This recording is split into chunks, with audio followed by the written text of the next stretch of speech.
The Atheist Debates Patreon project presents. I walked out of another debate.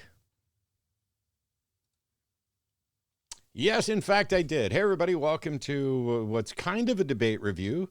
And I know that there are people who are asking questions about where the rest of the debate views, they're actually coming. Right now, the plan is to do like 3 or 4 debate reviews in December. But I wanted to talk about this one because I agreed to a debate, and then it was at DebateCon 4, something that's put on by Modern Day Debates. It was kind of a debate convention, a weekend-long thing in the Dallas area. And originally, I wasn't going to be at DebateCon 4, but my schedule opened up. And what I did was I talked to James, who's the organizer, and he sent me a message basically saying, hey, I've got this guy who wants to debate. His name's Andrew. He's a little controversial, but I think it'd be a good debate. Would you like to debate secular humanism versus, theism or Christianity? And I replied that I specifically wanted to find someone who was willing to defend the Bible in particular, the biblical version of Christianity, as the better path to a better world. And within a short amount of time, James replied to me and said, oh, yeah, he agrees to that. And I was like, cool. Now, what happened between the time that we had that discussion and when the debate actually occurred, I did another debate with Modern Day Debates, which I walked out of. It was an online debate, not an in-person one. And that debate was also supposed to be about secular humanism versus Christianity. But the person who did that debate didn't defend Christianity, did not keep to their word. They were basically a globe skeptic, often referred to by some as flat earthers, and also a bit of a conspiracy theorist. So we've already done a review about that debate, but this had been a trend because when I am getting ready to do debates, I don't do research on my opponent. Quite frankly, most debates I show up barely knowing the person's name and having never looked them up. And people are like, oh, I don't believe that, or that's just silly. Why would you do that? Well, it turns out it perhaps is a little silly. And as I noted in the review that I did for the debate with Howard, I'm going to stop doing that. I'm actually going to make sure that I'm at least doing some sort of surface investigation of who I'm debating. My reasons for not researching my opponent were based on a few principles. Number one, I have a great deal of respect for the debate process. And one of the things is to make sure that we're honest. I am very science-minded. There's a great video that Neil deGrasse Tyson just put out the other day talking about the alien corpses or figures or whatever else. But in it, he talks a little bit about science and the process of peer review and how your degrees aren't listed there, just your name, so that somebody with a PhD and a high school student are on equal footing because there's not a bias of this person's credentialed and this person's not. That sort of attempt to remove bias is something that I've strived to do throughout all of my time doing debates, because I don't want to prepare for that person for a couple of reasons. One, if I debate the person instead of the subject I've agreed to debate, well, then I'm starting off with just an ad hominem. Now, ad hominem, generally people are looking at as if it's name calling as an argument, but it just means to the person. And so if we're going to agree to debate secular humanism versus Christianity, and I go look at my opponent and I see this and this and this about him, I might tailor my argument to that person and their personal view, which might be separate from Christianity. The Christianity that they advocate might be separate and different from what they've said in other areas or anything else. And also, if I'm debating someone, for example, who's a Muslim, I could be debating someone like Daniel Hakikachu, as I've done, who's advocating for child marriage, among other things. Or I could be debating someone like Isa, who's pretty much a progressive, liberal, atheist Muslim to whatever extent that makes sense, or agnostic Muslim or whatever. And so very early it was clear to me I should not prepare for the person.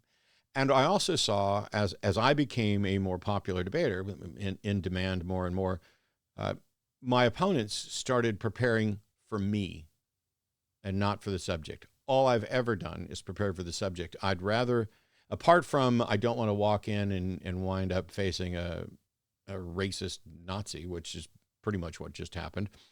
I don't want to know anything about my opponent. I want to not only walk in there focused on the subject, but as long as they're focused on the subject too, then anything they've said elsewhere is irrelevant. What their views are on peripheral issues are irrelevant. And even if they, if I prepared for a particular version of Christianity or a particular set of arguments for Islam, and they present something else, now I'm unprepared. So in getting ready for this debate, all I did was I made sure that I had a good opening that specifically addressed secular humanism. Now, it's strange to me that other people don't necessarily do this, but I think we have cultivated a WWE style perception of what debates are or should be online, where some, I'm not big into credentials. I don't care what degree my opponent has or anything else. This is partially like the science stuff where the person who's never taken a course and, lives in somebody else's basement and nobody would probably take them seriously if they were out talking about this, should be on equal footing with some PhD philosophy professor, because what we should be addressing are the arguments. So after I walked out of the debate, the online debate with Howard, I talked about how I was going to be changing my process, but I didn't change it before DebateCon 4. So the mistake that a lot of my opponents have made have been in preparing for me. They come to debate me and what they've heard me say or what they think I say or what's my position on LGBT issues, which may or may not align with the basics of secular humanism, if that's what I'm defending. And what's funny is they repeatedly lie to get into these positions and to get me to participate. When if someone came to me and said, I'd like to debate you on gender ideology, while I'm not necessarily the best person for that, I probably know enough where I would take a debate like that if somebody actually asked. As a matter of fact, for our new debate shows, there are already people who are lining up and wanting to call in and say, okay, I'd like to debate you on these issues. And some of them are about LGBT issues and gender ideology.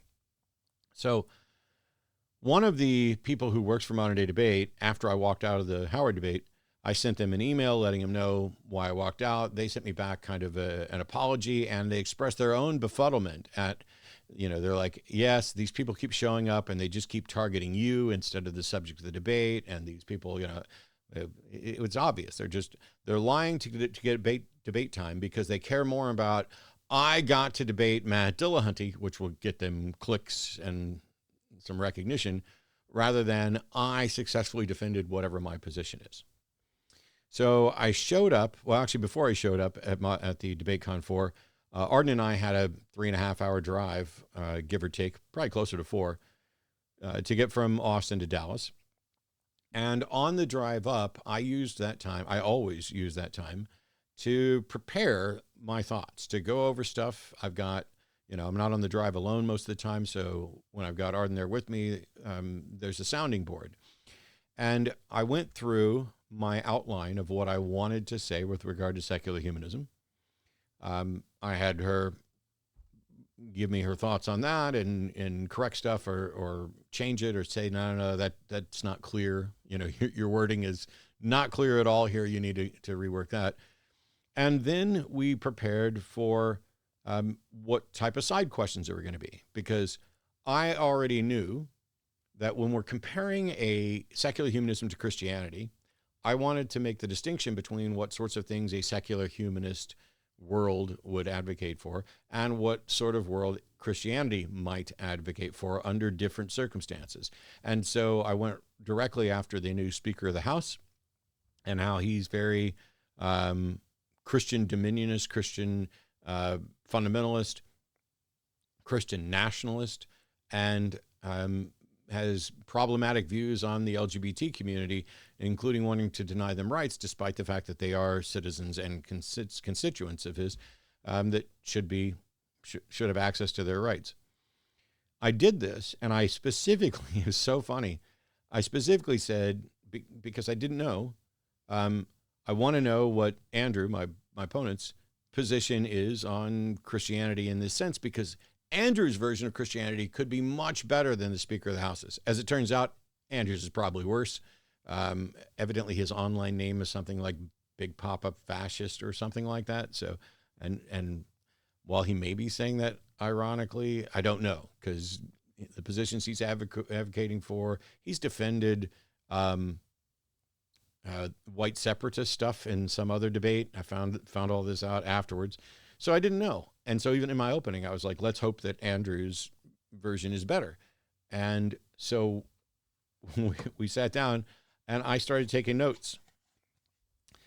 And it was funny that he started with a joke about these are pronouns, but also before the debate, I was feeling ill because of my medication. And he and I had a conversation before the debate. And it seemed like a rather pleasant, normal kind of conversation. There was no hint that I was about to be, I don't know, bum rushed on video and targeted as the subject of the debate. So, but he mentioned the pronouns in the opening. And then he went on to say that basically my atheism has no foundation. And he was referencing a debate that I'd had with somebody else. And then started talking about my worldview and said that Matt acts as though everything in his opening was all about me. As a matter of fact, I heard my name more times from him than probably almost any of my opponents in any of their opening. And then he went into issues about trans stuff and then added some kind of white replacement talking point about how the Western world can no longer reproduce and how this is going to be, I don't know, diminishing to our workforce. Can a man be a woman? Woman means male. Then referred to trans people as deranged lunatics who might self-terminate. And I'm reading from my actual notes taken at the time. Then he mentions how I wouldn't make a law to make it illegal for 9-year-olds to have sex. He would, and he'd have the parents go to jail. And he's opposed to simulated sex in public, which is basically his anti-drag thing, even though drag shows in public aren't simulated sex. Maybe it's against Pride Festival stuff. But as I was listening, my first thought was when he started for about the first sentence or two was, cool, we might be able to have a decent conversation. And then he just said, I can concede Matt's entire worldview. Well, when you do that, the debate's over. If the issue is secular humanism versus Christianity, and specifically you're supposed to be defending a biblical version of Christianity, when you concede the person's worldview, which is what he said he would do, the debate's over. But he said that all he really wanted from me was to explain how men could be women and men can get pregnant and all this other stuff. And the thing about 9-year-olds having sex, which means he went and watched the debate that I did with Daniel Kikachu, and he agreed with him. He agreed with the child bride advocating Muslim apologist. There's a reason why I was opposed to making it illegal for 9-year-olds to have sex, is because we already have laws about ages of consent and a number of different consequences for those things. But parents, even incredibly good parents, might find themselves in a position where someone underage, under their guardianship, has had sex.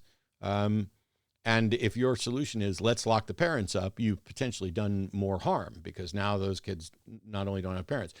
There's plenty of underage kids who wind up getting pregnant, who generally have good parents, who maybe have too much work to do, or just don't have the best relationship. It's not like because becoming a parent comes with a guidebook or anything else. Parents are probably going to screw up their kids, and most of them seem to be trying to do their best not to.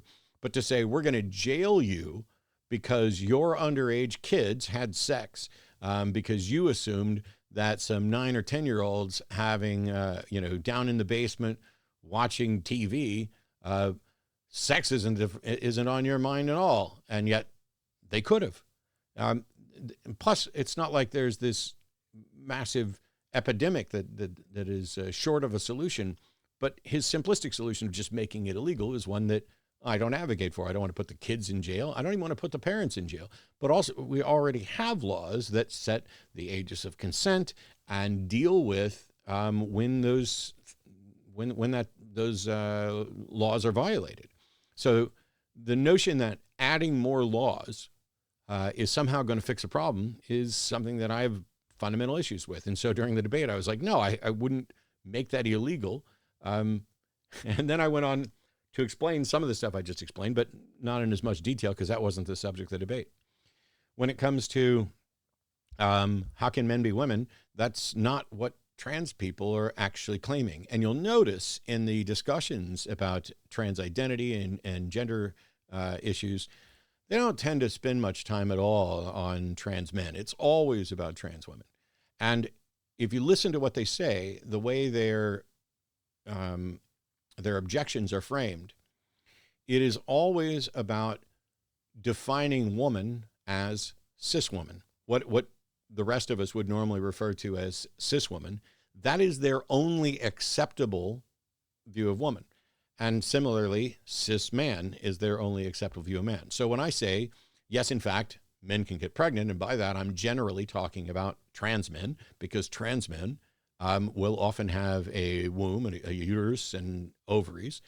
And they're like, well, that means that they're a woman. No, they're not a cis woman. And in every one of the arguments that people are presenting,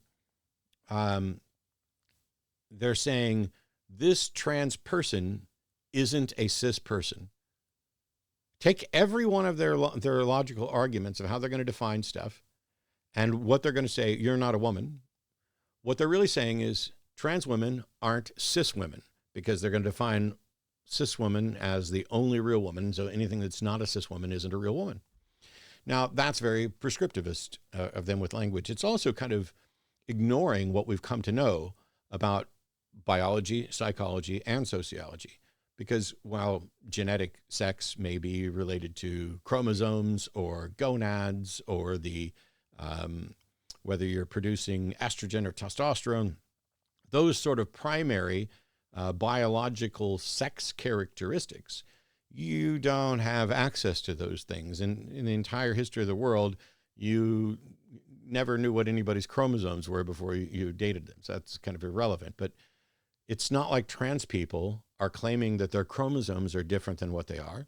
It's not like trans people are claiming that their gonads are different than what they are, or anything. By saying they're trans, they're saying we're not cis. And it is a reluctance to accept the broader scope of things. In the same way that left-handedness used to be referred to as sinister, and you'd be, if you were in Catholic school, you'd be punished and smacked with a ruler and kind of forced to write right-handed, which doesn't change what your dominant hand is. So if somebody ever asked you, are you left-handed or right-handed, what's the right answer? If you are naturally left-handed and yet you've been basically forced to write right-handed, are you left-handed or are you right-handed, or are you ambidextrous? Because there are some people who are also naturally ambidextrous to varying degrees. And for example, if you're right-handed and you lose your right hand and you learn to write with your left hand, are you now left-handed, or are you still right-handed but you're compensating with your left hand? The notion that we can put things into simple boxes and simple categories has been debunked ages and ages ago. So the answers to his questions are, how can a man be a woman? That's not at all what trans people are remotely saying. What they're saying is someone who was assigned male at birth, from just the standpoint of a doctor observing primary sexual characteristics, they have an identity that is different from that. And this is backed up. If you can go look up a number of different studies in philosophical research. There's biology, and then there's psychology, and then there's sociology. And sociology gets to the roles that we invent and play in society. There's nothing intrinsic to having XY chromosomes that says you need to be the breadwinner and you need to wear flannel and you should wear long pants. Nothing about that comes from chromosomes. All of that is a fictional invention by society. When you're like, oh, well, if you see a big burly man in a skirt, it looks silly. Yes, but that's cultural. That's what your culture has injected into sociology. And it wouldn't be that way if you grew up where people wore kilts all the time. The perception of pink is for girls, blue is for boys, all of these things are human inventions. The roles that we play are derived from the basic foundations that we naturally fell into throughout our evolutionary history. And part of the reason people can deny this is because they don't understand the process of evolution and the roles that it injects into society when you have a species like humans that are that benefit from interactions and from defining roles.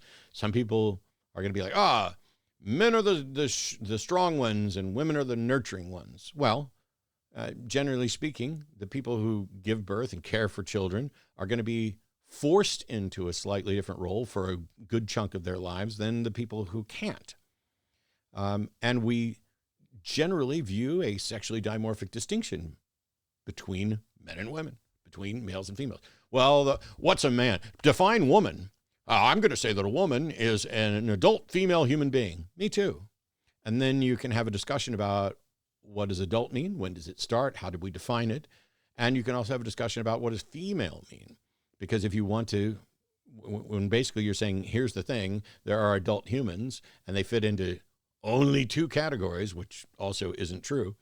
There's absolutely nothing wrong with defining woman as adult female human, provided you have a robust definition of female that includes the psychological and the sociological aspects of this. So there's a difference between two people's gender identity, gender expression, what sort of gender overlay people are trying to put on them externally, but it all has to do with the fact that we play roles in society. Well, you're not a real man or you're not a real woman. Okay, that's your opinion. I'm sorry that the world is changing around you. And if somebody wanted to have a debate on gender ideology, I'd be happy to do it.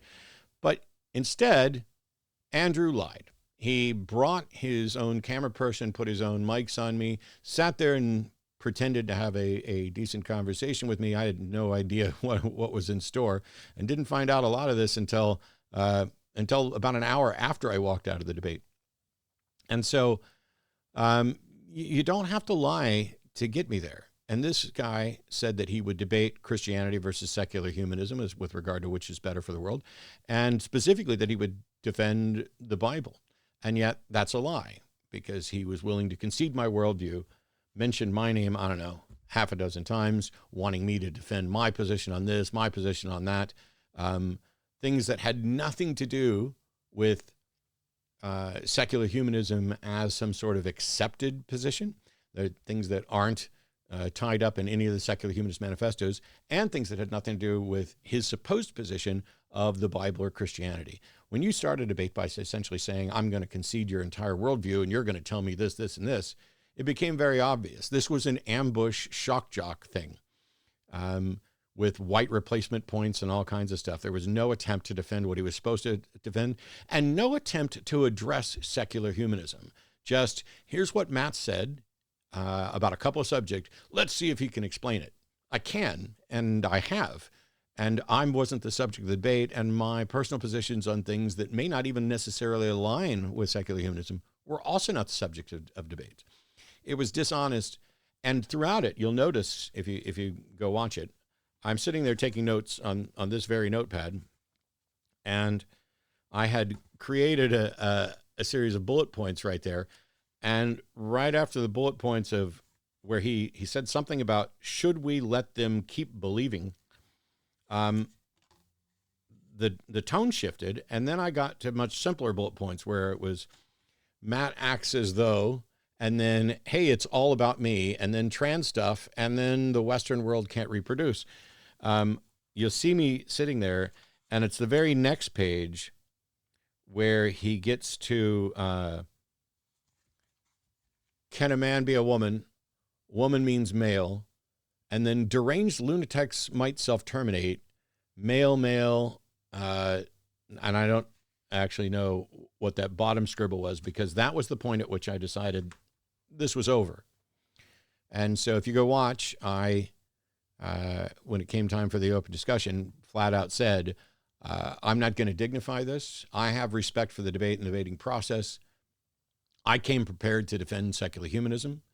I did not come with the intent or preparation of either defending trans identity, gender ideology, or a statement that I made in another debate.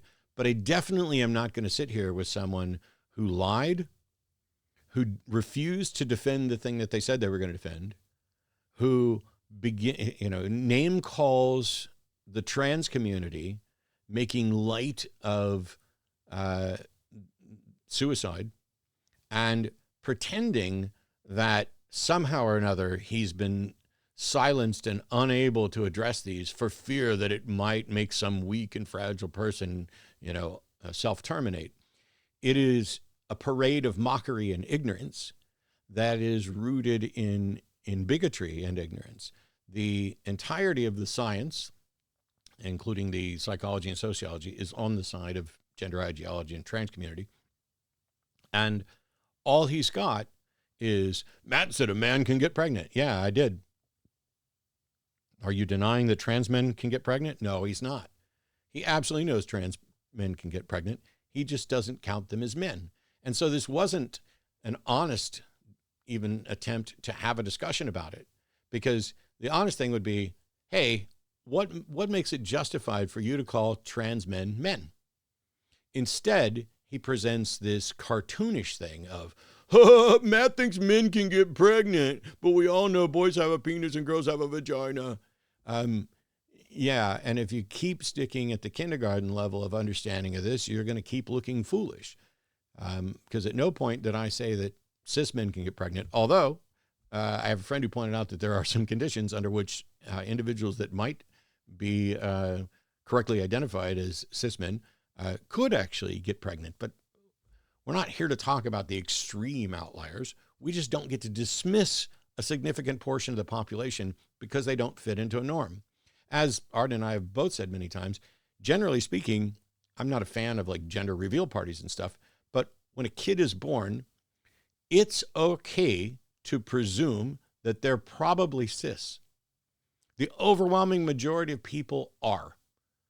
And it would make much more sense to begin with a default assumption that that child is cis and that you've probably correctly identified its gender, because you're going to be right way more often than you're going to be wrong. But you just have to recognize that there's some chance that you could be wrong, and that you have to prepare for that eventuality down the road, that you thought you had a daughter or a son, and it turns out you didn't. You had a son or a daughter. And, oh, well, how do men become women? Well, in the most charitable form of listening for that thing, the way men become women is by recognizing that they were always women and just misidentified for purely understandable and largely correct reasons, misidentified by others. This is why the trans community often uses AMAB, assigned male at birth, and AFAB, assigned female at birth, because they were essentially assigned a gender at birth, as we all were. It ends up on your birth certificate. Sometimes it maybe there is gender, sometimes it maybe there is sex, because those words were used interchangeably and under a very narrow and limited view of this. Anyway, I would have been happy to do a debate on gender identity and trans issues, but I'm not going to sit there with someone who's mocking the trans community, who's basically lied to get there, who then wants to concede my entire worldview, and who sticks a camera in my face, and then, as we're leaving, decides to intentionally misgender my partner. It was laughable.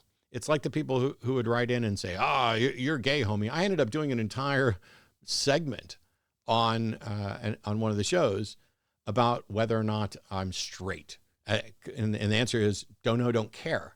I'm attracted to whoever I'm attracted to. And if you want to come in with oh, you're gay. Okay, whatever.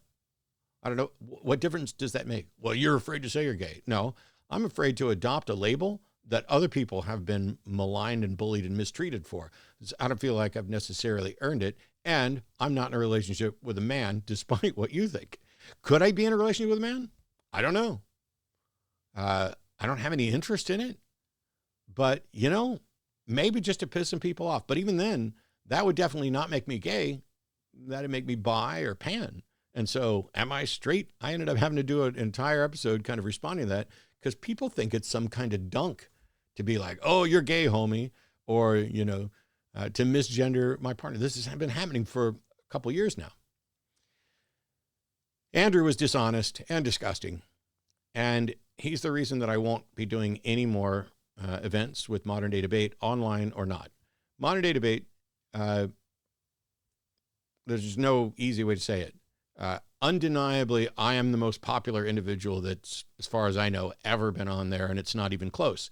And so my presence becomes the target where, if I can get there, I can debate Matt. And this is one of the reasons why at the line, we'd already come up with this show, End Boss, because I keep running into debate opponents who want to treat me as if I'm the end boss of secularism or atheism or skepticism or humanism or whatever else. And that's not how I look at any of this, and it shouldn't be. So end boss is a bit of an in joke. But what goes on is not really worth people's attention, because when you pick individuals with no demonstrated expertise, no demonstrated credibility, just, hey, we're some people who made YouTube videos that 53 people saw, and now we want to debate.